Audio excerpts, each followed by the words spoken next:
Joining me now is retired three-star Lieutenant General H.R. McMaster, who served as President Trump's national security advisor for 13 months. His new book is Battlegrounds: The Fight to Defend the Free World. General, it's great to see you again, and congratulations on your book. Hi, Andrea. It's great to be with you. Thanks for having me. You bet.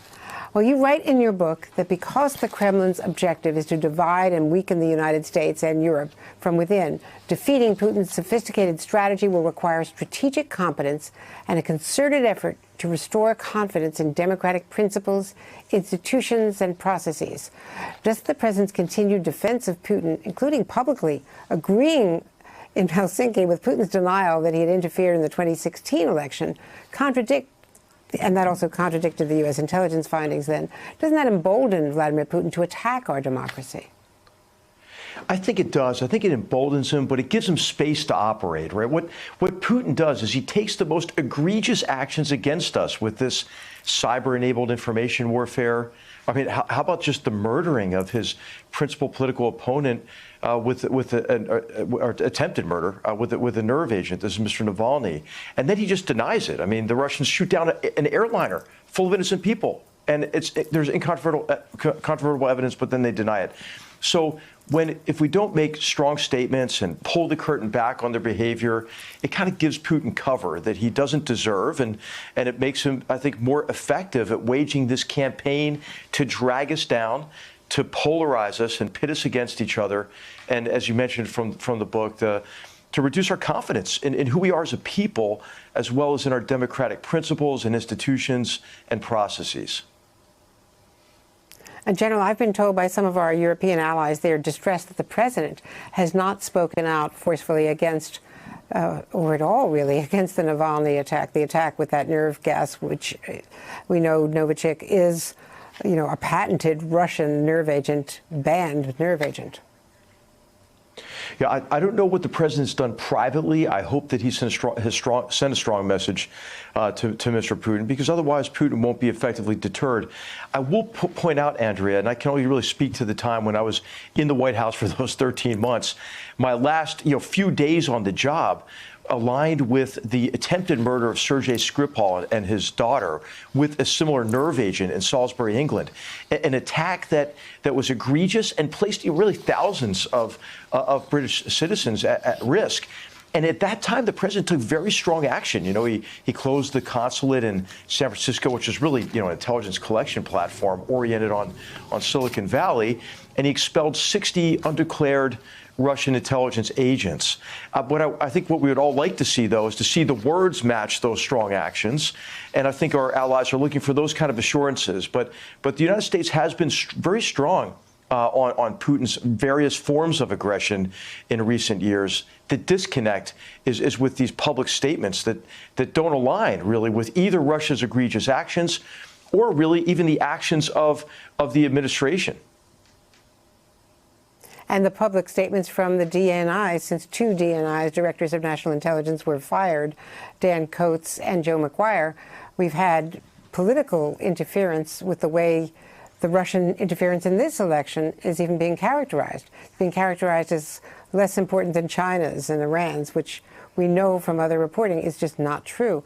Now, in a letter published today, nearly 500 former national security officials, including many top Republicans, and 22 retired four-stars, write that the current president has demonstrated he is not equal to the enormous responsibility of his office.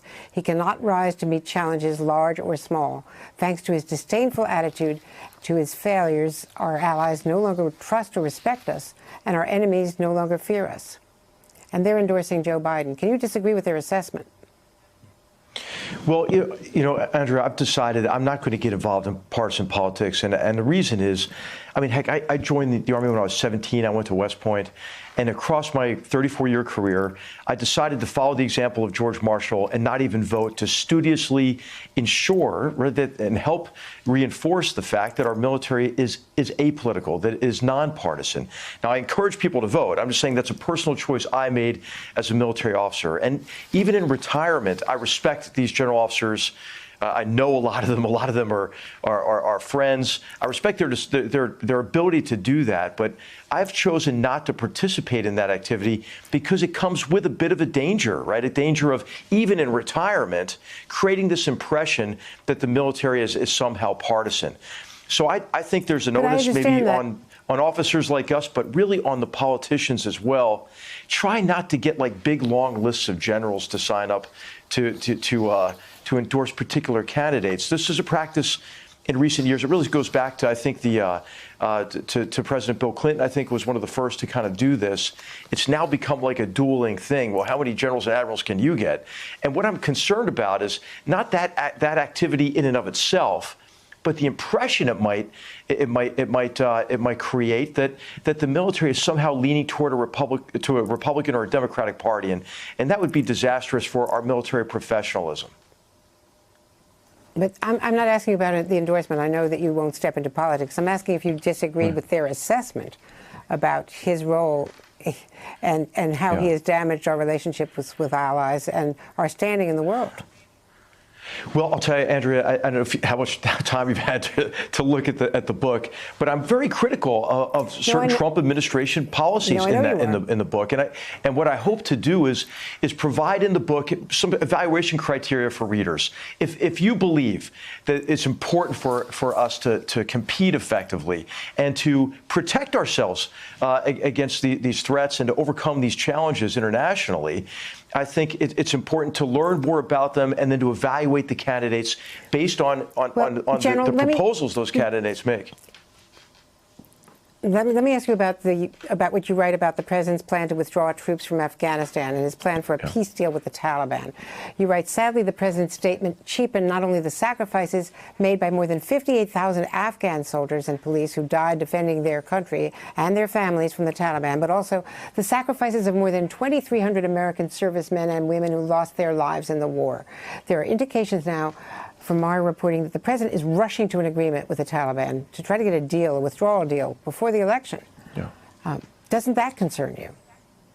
It does concern me. And Andrew, I write about this in Battlegrounds. And what this is the tendency across multiple administrations to create the enemy we want, an enemy that's more convenient for us and that's more conducive to our desire to withdraw.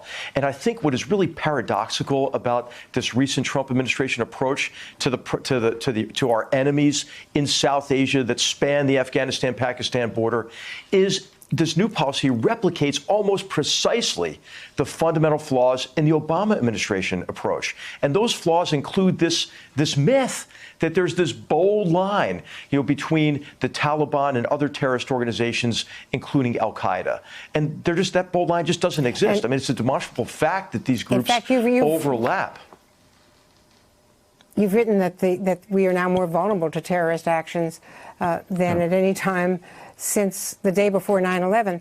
Finally, though, in your classic book, your first book, Dereliction of Duty, you write about Vietnam. Do you think the president is guilty of dereliction of duty? Well, I wouldn't say that, Andrea. I would say that he's made unwise policy choices, and those policy choices, I think, will result in greater danger to Americans. And the reason why I'm saying that these groups are more dangerous now are really, there's two fundamental reasons. First of all, they're becoming more capable. The alumni of the Mujahideen-era resistance to Soviet occupation are those who committed the 9/11 attacks as part of Al-Qaeda.